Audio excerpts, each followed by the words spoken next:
ఎందుకని బాబు ఎప్పుడూ అంత విచారంగా ఉంటావు? నా సమస్యలు అలాంటివండి. ఏంటో ఆ సమస్యలు.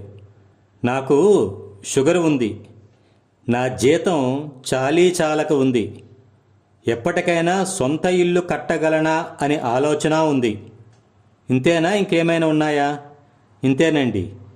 ఇవి సమస్యలా? అందుకు నిరంతరం విచారంగా ఉంటున్నావా? అదేంటండి, ఇవి సమస్యలు కాదా? కానే కాదు. అదిగో ఎదురింటి లక్ష్మీ గారిని చూడు. ఆ తల్లికి వయస్సుకు వచ్చిన కొడుకు మరణించాడు. అనారోగ్యంతో భర్త మరణించారు. పూర్తిగా ఆర్థిక వ్యవస్థ కుప్పకూలిపోయింది. ఇలా ఇంకా ఎన్నో సమస్యలు. అయినా భీకర తుఫానును తట్టుకొని నిలబడిన మహావృక్షంలా ఈరోజు జీవితాన్ని తరింపచేసుకునే బాటలో ప్రయాణిస్తున్నారు. విచారం, ఆనందం బయట లేవని, మనలోనే ఉన్నాయని లక్ష్మీ గారిలా జ్ఞానం పొందే ప్రయత్నం చేయు బాబు. బయటపడతావు. జై హింద్.